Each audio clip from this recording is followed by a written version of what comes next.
We're talking with Shanny Hill. He is the Tour de Frique project manager and tour director. Tour de Frique is a race that goes from Cairo to Cape Town every year, starting in January. It started in 2003. How spread out do people get? How far from the front to the back?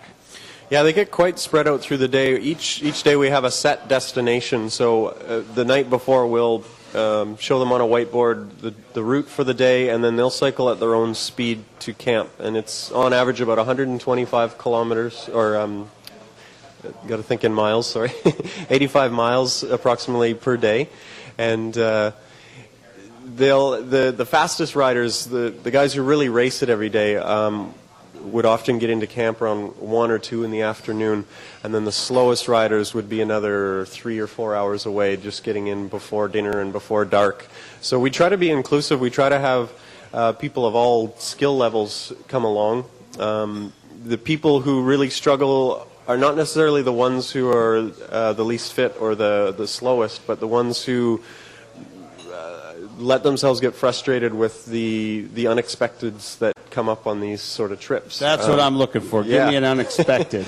Well, let's take, for example, I'll give you two interesting little stories. There was a day on one of the race stages. Some of the riders race, some of them go at their own speed, but there is a small group of them that really race it every day, and they'll ride in a pack just like in the Tour de France, and then they'll sprint it out to the finish at the end. Well, one day our tour director for that year decided to join them in the sprint to the finish, and he would have won the stage, but a herd of cattle was crossing the road just at the perfect moment, and he ran into the back end of one of the cows, so he missed the stage win, but didn't have any major injuries to show for it. So other situations that come up all the time and we warn the riders of is that you could be cycling all day and be extremely hot and extremely tired and be low on water in your water bottles and get to camp expecting our camp kitchen to be set up, only to find out that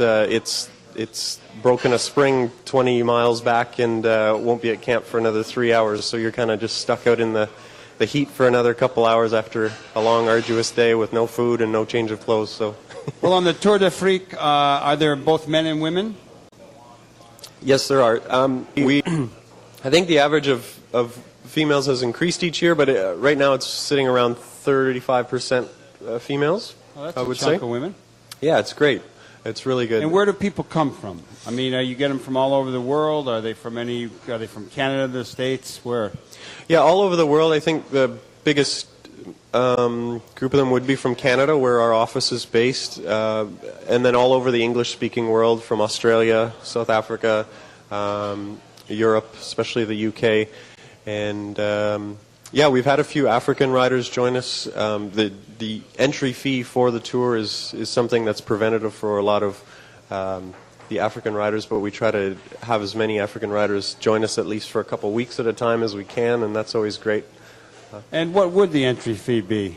The entry fee is approximately $13,000. Well, that's a chunk of dough. That's a chunk of dough, but when you split it over 120 days, it's just over $100 a day. So that's covering your accommodations and our route knowledge and food. And we have a full-time medic on our staff if any of the riders crash or have injuries or sicknesses. We have a full-time bicycle mechanic as well, and a cook and the tour leaders and drivers. And so, yeah. And let me ask you, Shanny Hill, what is how is it set up? Is it a not-for-profit corporation? Is it for-profit? Is it, does money go to a cause? Tell us a little bit about the business end of this great ride. Sure. It's a for-profit business. It was started by a gentleman named Henry Gold in 2003 who worked for many years in the NGO world. He founded CPAR, which is Canadian Physicians for Aid and Relief, in Africa many years ago, which is still running strong these days.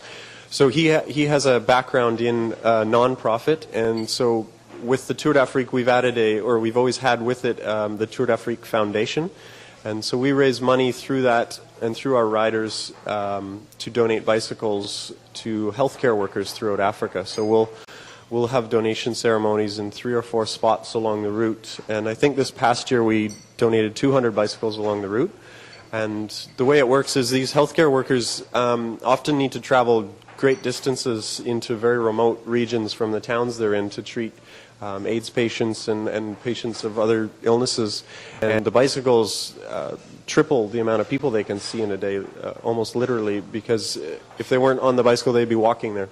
You know, we had some other guests last year, coincidentally around the time of the Bicycle Film Festival, and they're from World Bicycle Relief. They had an exhibit here at the Heartland Cafe, and they actually manufacture bicycle parts that I believe then are assembled in Africa, and the people who work on them, they basically get these bikes for similar work, to go out and do healthcare work out in the more rural areas. That's right, yeah, I'm familiar with World Bicycle Relief. There's a few more companies that are, or foundations that have sprouted up that are doing causes like that, and it's great. We've seen direct benefits for the people who receive them. So, now your organization actually does more than just this bike ride in Africa. You have something going on from Europe to Istanbul. You have one in South America. Give us the whole scope of the project and how you may be involved in that. Sure. Well, in our office back in Toronto, we have this little one-room office, and we have this giant world map on the wall. And when we're bored of reading emails, we all stand together and point at the map and plan out new trips around the world. It's a ton of fun. We started with just the African trip in 2003, and then 2 years later we added the Orient Express bicycle tour, which goes from Paris to Istanbul.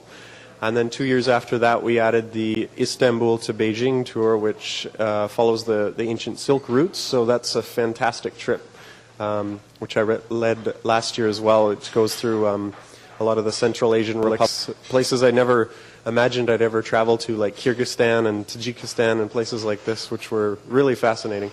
And there's one currently running in its first year, the inaugural trip called the Vuelta Sudamericana, traveling from Rio, Brazil to Quito, Ecuador.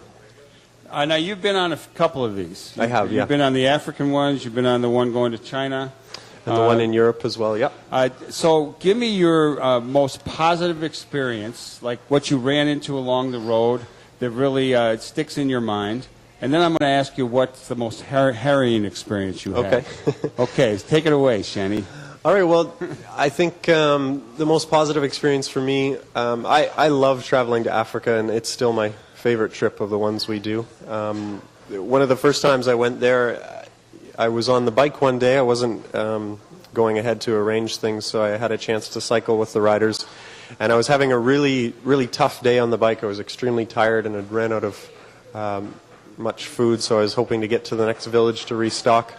And a local guy just around my age caught up to me on his single-speed Chinese bike, which was rickety and making all sorts of noise, and he kept up to me very easily for the next 20 kilometers, and he kind of motivated me to keep riding for that 20 kilometers to get to the next town. He didn't speak much English, but it was just a very nice experience to interact with someone and to kind of share that moment with him. So that was really nice. Yeah.